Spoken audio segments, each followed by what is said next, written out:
कुळगाव बदलापूर शहरातील प्रसिद्ध विकासक भावेन पटेल आणि त्यांच्या इतर भागीदार यांच्यावर ग्राहकाची फसवणूक केल्याप्रकरणी बदलापूर पश्चिम पोलीस ठाण्यात गुन्हा दाखल करण्यात आला आहे। बदलापूर पश्चिम बेलवली येथील तुलसी सिग्नेचर या इमारतीमधील सदनिका संपूर्ण रक्कम सन 2014 पासून दिली असताना देखील ग्राहकाला सदनिकेचा ताबा दिला नसल्याचा आरोप विकासक भावेन पटेल आणि त्यांच्या इतर भागीदारांवर करण्यात आला आहे। गुन्हा दाखल होऊन जवळपास आठवडा झाला असताना देखील पोलीस प्रशासनाने भावेन पटेल आणि त्यांच्या इतर भागीदार यांना अटक केली नसल्याने पोलीस प्रशासनाच्या कार्यपद्धतीवर संशय व्यक्त केला जात आहे। बेलवलीमध्ये एका इमारतीचं काम चालू आहे आणि किशोर कदम नावाच्या इसमाने सदर ठिकाणी फ्लॅट खरेदी केलेला होता। बिल्डरकडून काही कारणास्तव उशीर झाला किंवा किशोर कदम यांना तो फ्लॅट खरेदी करायचा नव्हता, अशा काहीतरी कारणावरून किशोर कदम यांनी पैसे परत मागितले असता भावेन पटेल यांनी त्यांची घेतलेली रक्कम परत केली। परंतु किशोर कदम यांचं असं म्हणणं होतं की अतिरिक्त रक्कम जी माझी व्याजाची वगैरे रक्कम आहे ती देखील त्यांनी परत करावी आणि ते कबूल करून देखील भावेन पटेल यांनी पैसे त्यांचे परत दिले नाही, म्हणून त्यांच्यावर गुन्हा दाखल करण्यात आला। यामध्ये भावेन पटेल यांनी इमारतीच्या बांधकामात देखील पालिका प्रशासनाच्या तसेच रेरा कायदा अटींचा भंग केल्याचा आरोप तक्रारदार यांनी केला आहे। याबाबत भावेन पटेल आणि त्यांच्या इतर भागीदार यांनी बदलापूर शहरातील बांधकाम केलेल्या सर्व बांधकामांची चौकशी करून कारवाई करण्याची मागणी लोकपालक पत्रकार सुरक्षा संघटनेचे प्रदेशाध्यक्ष प्रदीप रोकडे तसेच संघटनेचे प्रदेश सचिव भरत कानंडे यांनी केला आहे। बदलापुरातील प्रतिष्ठित विकासक भावेन पटेल यांच्या विरोधात फसवणुकीचा गुन्हा झालेला आहे आणि त्यामध्येच आता लोकपालक पत्रकार सुरक्षा संघटनेने देखील फॉलोअप घेतला आहे। नेमकं प्रकरण काय होतं आणि नेमकं काय तपास सुरू आहे पोलिसांच्या माध्यमातून? नेमकं प्रकरण आमच्याकडे जी मंडळी आलेली आहेत त्यांना आर्थिक फसवणूक त्यांची केलेली आहे, त्यांच्याकडून पैसे घेतले, त्यांना सदनिका दिलेली नाही आहे, असे प्रकरण आमच्याकडे आलेले आहेत आणि त्यामुळे लोकपालक पत्रकार सुरक्षा संघटना की बाबा ज्याच्यावरती अन्याय होतो आहे त्या अन्यायाला वाचा फोडण्याचं काम आम्ही आमच्या या माध्यमातून करत असतो। तेव्हा भावेन पटेल आज जवळजवळ गुन्हा दाखल होऊन 12 ते 13 दिवस झाले, परंतु पोलीस स्टेशनला विचारणा केली तर अजून कुठलंही उत्तर दिलं गेलं नाही आहे किंवा त्याच्या बाबतीमध्ये कुठलीही ॲक्शन उचलली नाही पोलिसांनी। तर आम्ही त्यांच्याबद्दल आहे ना प्रत्येक वेळेला विचारणा करतो आणि आमचं पुढचं प्लॅनिंग असं आहे की बाबा त्यांच्यावरती गुन्हा दाखल झालेला आहे, तर गुन्हा दाखल झालेला आहे त्याला एक तर पोलिसांनी पूर्णपणे विचारणा करावी, त्यांना अरेस्ट करून त्यांची पूर्णपणे चौकशी करावी आणि चौकशी अंती आम्हाला त्यांनी कळवावं की बाबा या अशा पद्धतीने आम्ही गुन्हा दाखल केलेला आहे, परंतु अजून कुठलीही त्यांना माहिती प्राप्त झालेली नाही किंवा की त्यांना अनेक गोष्टी समजल्या नाहीत। परंतु आम्ही आमच्या डोक्यामध्ये अशी विचारणा आहे की आज बदलापूरमध्ये अनेक इमारती त्यांनी बांधलेल्या आहेत। आज आमच्याकडे फसवणारी लोकं आलेली आहे, फसवून घेणारी लोकं आलेली आहेत, पण त्यांनी अनेक लोकांना गंडा घातलेला आहे असं आमच्या निदर्शनात आलेलं आहे।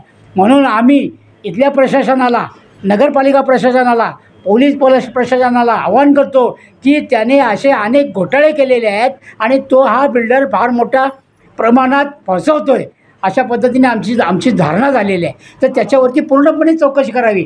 त्यांनी ज्या कुठल्या जमिनी घेतलेल्या आहेत आणि त्या जमिनीचा का विकास केलेला आहे तो बरोबर केलेला आहे का बरोबर नाही केलेला आहे याची पूर्णपणे चौकशी झाली पाहिजे असे आम्ही आपल्याला प्रशासनाला आवाहन करतो।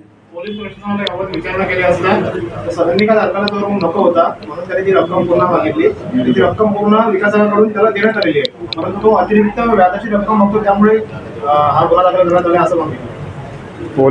पोलीस प्रशासनाने जे उत्तर दिलेलं आहे आम्ही देखील त्यांची ते वरिष्ठ पोलीस जे थोरवे आहेत त्यांची बाईट बघितलेली आहे। सगळ्यात पहिली गोष्ट म्हणजे जर तो व्याजाचे पैसे मागत असेल तर तो गुन्हा होत नाही। दुसरी गोष्ट, जर सदनिकाधारक त्याने जर स्वतःहून तो व्यवहार कॅन्सल केला असेल तरी त्याच्यावर गुन्हा दाखल होत नाही। मग पोलिसांनी गुन्हा दाखल का केला? जर खरंच फसवणूक झाली तर पोलिसांच्या हातात होतं गुन्हा दाखल। ज्या अर्थी गुन्हा दाखल झाला आहे त्या अर्थी त्यांनी फसवणूक केलेली आहे मात्र नक्की आहे।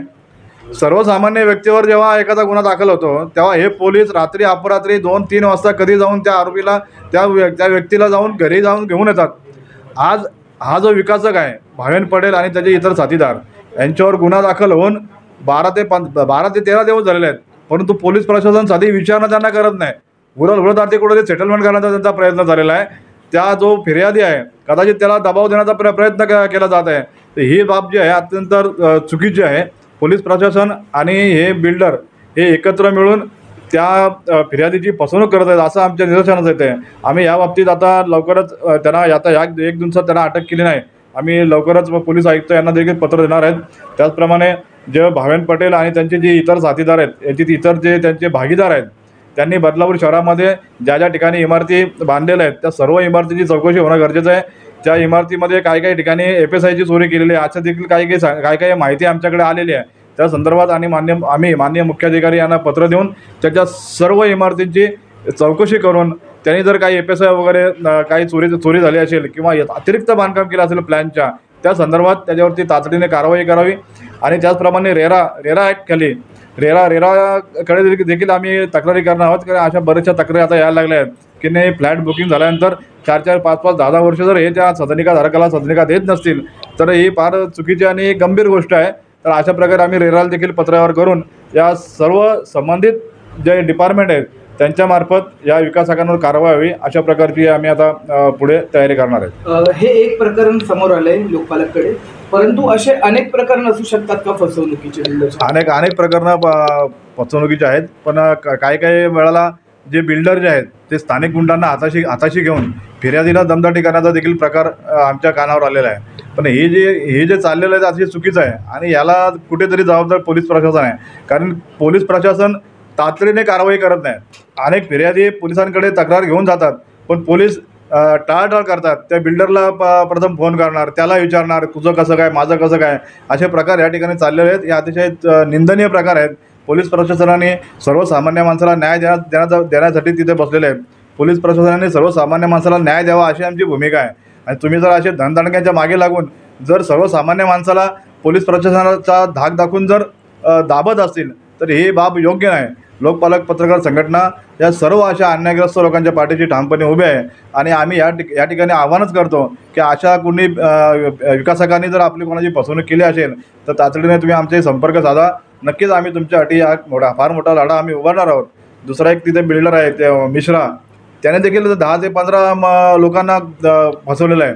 त्यांनी पण जवळजवळ कितीतरी वर्ष त्यांना पैसे देऊन सदनिका दिले नाही. जे ठरले ते पैसे दिलेले आहेत आणि आता नंतर सदनिका द्यायच्या टायमाला सांगतो मला अधिक पैसे पाहिजेत. एक तर चुकी तुम्ही करायची, वेळेवर तुम्ही बांधकाम त्यांना द्यायचं नाही. म्हणजे रेरा कायद्याचं देखील उल्लंघन हे लोक करतात. तर अशा प्रकारे यांच्यावरती कुठेतरी छाप बसला पाहिजे आणि सर्वसामान्य लोकांना न्याय मिळाला पाहिजे अशा प्रकारची आमची भूमिका आहे. प्रतिनिधी ऋतिकेश रोकडे, लोकपालक न्यूज, बदलापूर.